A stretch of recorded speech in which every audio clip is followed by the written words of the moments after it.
Hello everyone, this is Colin once again. I'm making this video as a response to Farhan Qureshi's article. I forget the exact name of it now, but I believe it's titled Why People Convert. He did this article a while back, I think it's one of his first posts that he did for faithfreedom.org. And he attempts to describe and explain religious conversion basically from a psychological point of view. And since I am a psych major and it's something that I enjoy studying, I figured that I should read this and respond to it. And I read it a while back. I forget even when he posted this, it's been a while. And for the most part, I have to say that he has done a good job of looking through the various theories, psychological theories, regarding why people might actually convert.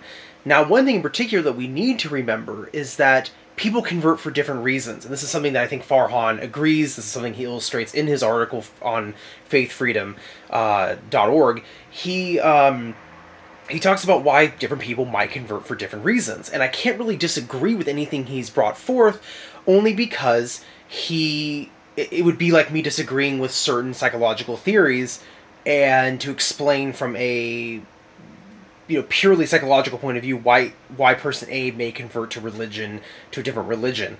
Um, he goes through various different cognitive, developmental, behavioral theories. And again, I don't have really any issues with anything that he said in the article, except for one point, and it's a very moot point. But it's something that I think needs to be reminded, and I think that I would like to encourage Farhan to look into the works of Carl Gustav Jung and Jungian analytical psychology, because Jung spent a long time talking about not only the unconscious processes, dreams, visions, but he also spent a lot of time talking about comparative religion and the religious function of the unconscious. One thing that leads me to even bring up Carl Jung in this video is a point in which, during when Farhan is writing his article, there's one paragraph where he talks about dreams. He talks about how I should have the article right in front of me, but I believe he was referring to a dream that Asheri had, and why he left the Mutazila school of thought. I believe that's who it was. If I'm mistaken, I apologize. But the point is, he talks about why, if dreams lead people, or dreams or visions lead people to a certain understanding of themselves, hence they will convert to a different religion. And he says that dreams, he characterizes dreams as being repressed memories or wish fulfillments, and that I think near the end of the paragraph he says something to the effect of that dreams really don't, they're subjective, and obviously they're important to people, but that we shouldn't really use them as evidence to prove the validity of a religion, or whether someone converting because of a dream would that would be a valid reason. If I can summarize, and again, I apologize to Farhan if I am mischaracterizing what he said in the article. I probably should quote him verbatim, but I'm actually using an iPhone and not my laptop, so I don't have the article sitting right in front of me. When I read that statement, though, someone like myself, who's also someone who's studying psychology, um, and Farhan knows, because I've corresponded with him, that I'm very much interested in Jungian psychology. When I read that article, that part of the article, his article, I totally didn't agree with it, because from a Jungian point of view, the unconscious uh, contains the majority of our personality. It connects us to the psychology of the species, and hence the collective unconscious. It has a religious function, or a transcendent function, that not only has Carl Jung discussed, but as the third force in psychology, Abraham Maslow and Carl Rogers certainly have discussed this sort of self-actualizing subjective experience of the transcendent function. Now, having said that, dreams are very important because, like Freud, Jung thought that dreams were a road to understanding the unconscious and hence understanding aspects of yourself. Unlike Freud, though, he did not agree that all dreams are characterized as repressed wish fulfillments, and yet serve as a larger purpose. So I don't know, Farhan, if you have read the works of Carl Jung. His whole collected works take up practically one bookshelf unto itself. I would recommend, though, to begin with his book Memories, Dreams, Reflections, and Man and His Symbols. Both those books are written to be more of like introduction texts to his theories. I'm going to be reading from a book called C.G. Jung Psychological Reflections, which is essentially an anthology of quotes from his various works, and they categorize it. They've been edited into categories. The category I'll be reading from is dreams. The dream is a little hidden door in their innermost and most secret recesses of the soul, opening into the cosmic night, which was psyche long before there was any ego consciousness, and which will remain psyche no matter how far ego consciousness extends. For all ego consciousness is isolated, because it separates and discriminates. It knows only particulars, and it sees only those that can be related to the ego. Its essence is limitation, even though its reach to the farthest nebula among the stars. All consciousness separates, but in dreams we put on the likeness of that more universal, truer, more eternal man dwelling in the darkness of primordial night. There he is still the whole, and the whole is in him, indistinguishable from nature and bare of all egohood. It is from these all-uniting depths that the dreams arises, but it's never so childish, grotesque, and immoral. So that was one quote by Jung on the subject of dreams and their importance. Another quote where he says, "No amount of skepticism and criticism has yet enabled me to regard dreams as negligible occurrences. Often enough they appear senseless, but it is obviously we who lack the sense and ingenuity to read the enigmatic message from the nocturnal realm of the psyche. Seeing that at least half of our psychic existence is passed in that realm, and that consciousness acts upon our nightly life just as much as the unconscious overshadows our daily life, it would seem all the more incumbent on medical psychology to sharpen its sense by a systematic study of dreams. Nobody doubts the importance of conscious experience. Why then should we doubt the significance of unconscious happenings?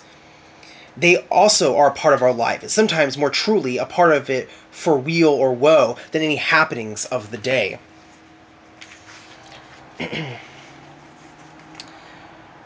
Another quotation, "Dream psychology opens the way to a general comparative psychology from which we may hope to gain the same understanding of the development and structure of the human psyche as comparative anatomy has given us concerning the human body." Another quote, "A dream, like every element in the psychic structure, is a product of the total psyche.